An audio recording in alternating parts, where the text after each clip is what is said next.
This is Ken Thomas. And I'm Gabe Norris. And we're with the Connect Ministries podcast. If you're a church leader or a pastor who's ready to become more effective at meeting new people and assimilating them into the life of your church, this is the podcast for you. Gabe, let's get started with today's conversation. Welcome back to the Connect Ministries podcast, and today we're going to be talking about ingredient number one. Execute a clear plan. If you haven't listened to the first episode, you want to go back and do that, where we introduce these 4 ingredients that we have observed and seen through research that churches who are effectively meeting new people and assimilating them into the life of the church, these 4 ingredients are present. And the first one of those is execute a clear plan. This podcast is for church leaders, and so the people listening most likely are leaders. And if you're a leader, that means you're aware that if you look back over your shoulder, you got people following. And those people that are following, they want to follow a leader that's heading somewhere in a direction that they can understand. That's right. And you know, as I think about church leaders, there's a misconception out there that a church leader is somebody who gets paid to be a church leader. That would make them a full-time minister. But a church leader can be a volunteer, be part-time. It could be a leader of a small group in a church that's really had a burden to see the church impact their community. And so if you're a church leader, this podcast is for you. And there's a assumption that's being made is that there's people following. If you consider yourself a leader, then there's people following. And people who are following you, they all want to know what? What do they want to know? They want to know where they're headed, right? Well, what they definitely don't want to do is follow a leader that seems lost. Yeah. They want to follow a leader that feels like they know the plan and they feel included on articulating the plan. They want clarity about where we headed and how we're going to get there. Well, there's nothing worse than being lost. Hey, you know a thing or two about being lost? Well, you know, I like to hunt. Maybe some of our listeners like to hunt, and I've got a really bad sense of direction, and it's really bad. And some of the guys that I hunt with know that. And I remember one time a friend of mine said, "Hey, now you're gonna go hunt on that stand, and it's down there by the creek, and you're just gonna kind of go down to the creek and turn left, and you can't miss it. It's gonna be right down there." And the famous words were, "You can't miss it." You can't miss it because once you tell me 2 or 3 steps, you're lost. I've forgotten everything. And I'll tell you this, I got so lost that morning walking through the woods with a flashlight trying to find the creek. I couldn't find the creek. If you can't find the creek, you couldn't find the stand. I finally just sat down. Yeah. And I just said, I'll just sit right here and enjoy a day in nature. Yeah, and I mean, it is a miserable feeling when somebody gives you directions, but they don't actually provide you an example or tell you exactly how to get there or lead the way, and they just kind of point and say, go that way. It's really confusing, and it's really a miserable feeling to feel lost. Hey, I'll never forget the day you called me from a rental car and you said, "Norris, I cannot believe this. Hertz rental car has a box in my dash that literally talks to me. And it says, sit in this lane, be on the left side." And you said it's called Hertz Never Lost. And that was like the greatest gift God had given you right then, just to know I don't have to be lost on these roadways anymore. And now, I remember that. And Hertz Never Lost was my best friend. Yeah. And, getting into you see, now everybody's got it on their phone. And you said, "Norris, it's talking to me. It tells me where to go. Get in the left lane." Yeah.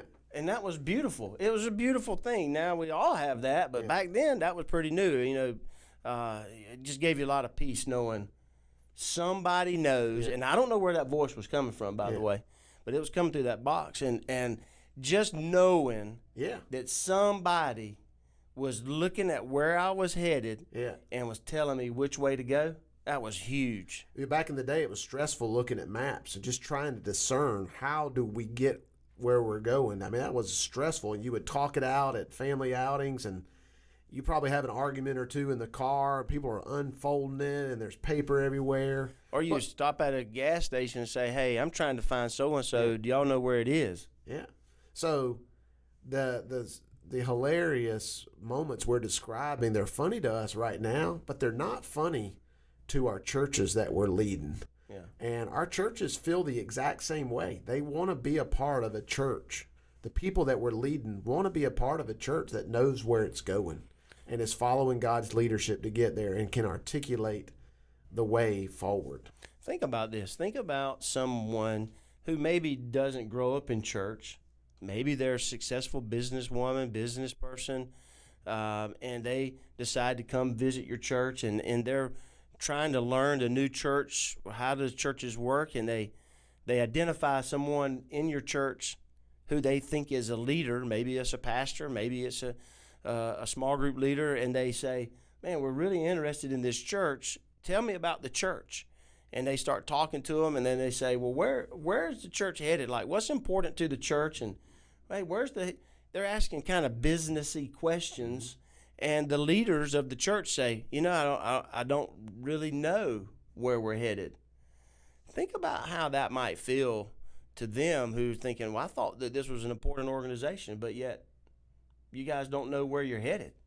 If I showed up at my business and tried to do business like that, we'd go out of business. We wouldn't have customers anymore because we have to think about where we're headed. And as a business leader, they're always trying to make sure the people on their team know this is what's important and this is where we're going. So churches started coming to Connect saying, hey, could you guys help us articulate our plan? And so over time, we came up with a framework.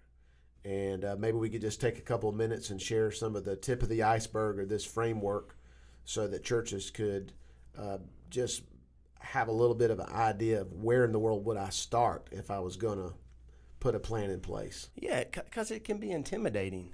It's intimidating for pastors and ministers and church leaders to try to pull together this, because it by no means does it limit God when we create a plan. It actually allows God to work through us to say, here's how you can be a good steward of your resources. Here's how you can keep everybody moving in the same way. Here's how you can easily communicate to your people where you sense God is leading this church. And so, as Gabe's mentioned here, we've kind of, Gabe, we thought through this. How do we make it simple? Yep. So that anybody can build a framework that's easy to communicate, and so we've spent our time really trying to do that. Well, one of the first things it starts with is what's your God-given burden, yeah, and then how does that lead to vision? What's that thing as if you're a church leader and you're trying to build your strategy and try to execute a clear plan, you'd have to ask yourself, okay, what is it that really burdens me as a church leader? What is it when I look around our community? What's something our church can be all in on and addressing this situation in our community? Yeah. And what we've found as we've talked with churches who've actually done this, where they've started to build them a strategy, they've started with this burden, and they've asked themselves, what's the burden that we have for our community? What's the burden that we have for potentially our state, maybe the world? And then how do we boil that down into a few sentences that talk about that burden? When you have a burden, now your church is filled with purpose. When you have a burden, now your church is filled with urgency. When you have a burden, you form a group of people that say, we can't stay here anymore. It would be unthinkable for us to allow this problem or these set of problems to continue to exist underneath our watch. Burdens move people out of the chair and onto the playing field, and it makes both leaders and followers saying, we won't stay here anymore. It's time for us to move from here and head to where God's taken us. Yeah, if you think about it, it happens all the time in our communities. We see people show up in droves to come run 5K races to raise money for cancer research. Well, why do they do that? Why do they train for a few months to come run a 5K, but to raise money for cancer research? Because they're burdened about what cancer has done to their family, what it's done to them personally, what they see it doing to their friends, and they say, that's a burden that I have. I'm going to go do something about it, and they'll go and they'll run a 5K to raise money.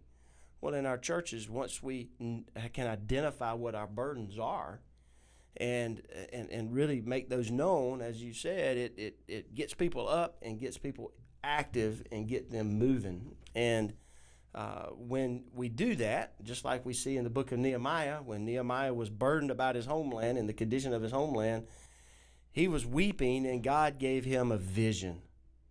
He gave him a vision of how to go and rebuild his homeland. And the same happens for us today as church leaders. If we say, God, this is the burden you've given me, what is the vision that you have for our church to address this burden that we feel? Burden will help your church answer the why question. Why are we here? Why do we exist? Why can't we stay here anymore? It leads way, as KT said, to a vision. And vision helps your church inside of your plan answer where are we going? And that's what your followers want to know. And so Connect wants to help churches articulate where they're going. And many churches aren't able to currently do that. Yeah. So there's a lot of churches that are busy, and there's a lot of church leaders that are tired. And one of the reasons that they're so filled with busyness and fatigue is because they're awfully productive but not necessarily effective in terms of getting where they're going. Mm-hmm. Having a clear vision helps you know the direction you're going. It helps you say yes to the right things. It helps you say no to the things that aren't for right now. It helps you get laser beam focused, and it helps you align people in the same direction to get where you're going. Yeah, so as we think about this clear plan, it involves having a burden and having a vision, and it also helps us. It helps churches, when you get a good clear plan, have a well-defined strategy. You know, we have a lot of churches who call our office and email, and we see them at different places around as we travel, and we'll get questions about, should we do this or should we do that?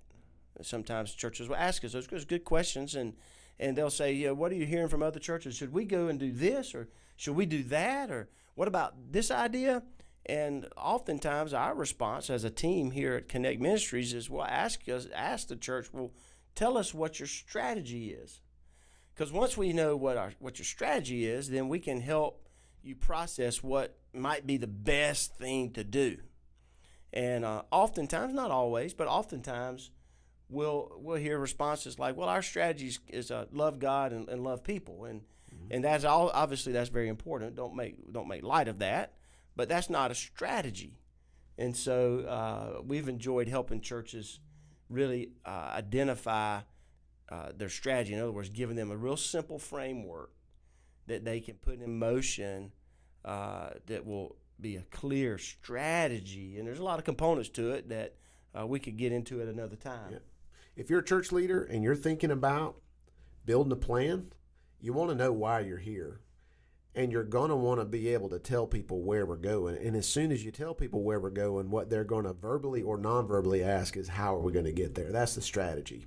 And even when those three questions are answered, unfortunately, our wiring and our team's wiring is to oftentimes drift in the wrong direction. Even if you know why you're here, and even if you know where you're going, and even if you've got a great strategy for how to get there, left on our own, we drift towards wrong directions. We drift towards mediocrity. We drift towards meh. We drift towards places that aren't necessarily our vision. And that's why guardrails matter so much. If you go to a bowling alley and you take people that don't know how to bowl to the bowling alley, those things that they put in those gutters, what are they called, KT? They're called guardrails. Guardrails. You put them up, and now, dadgummit, you can bowl a strike, even if your bowling ball goes in the gutter. Same thing happens at a big lake. If you're in a boat, there's going to be buoys on different sides. If you're in a body of water, there's going to be buoys that help you stay on the right path. And Connect wants to teach you what some of the buoys, guardrails, could be in your plan as well, to make sure you not only have a plan, but you continue to stay on the right path in your plan. Yeah, there's so much to executing a clear plan, and what we've done in this ingredient that we've just barely touched on here today is we've just said it's God-given burden and vision. You got to have a well-defined strategy. In other words, you got to have a framework, and we have a framework that we teach churches how to put this simple framework into play. That's a well-defined strategy. And then once you have those things, you got to have these guardrails that will help your organization, help your church kind of stay right in line with where God is leading. Because there's so many distractions, so many great things that churches can be doing, but doesn't necessarily mean they should be doing at that particular time as they're working towards identifying and addressing the burden and launching out the vision. And so as we've worked with churches, we're helping them on a daily basis execute a clear plan. This is our ingredient. This is the ingredient. Execute a clear plan. We feel very confident this is going to help you become more effective at helping your church meet new people. Well, that concludes our time here on the Connect Ministries podcast. Hope you'll join us again for our next episode as we talk about our second ingredient. You'll join us. You'll find out what that is.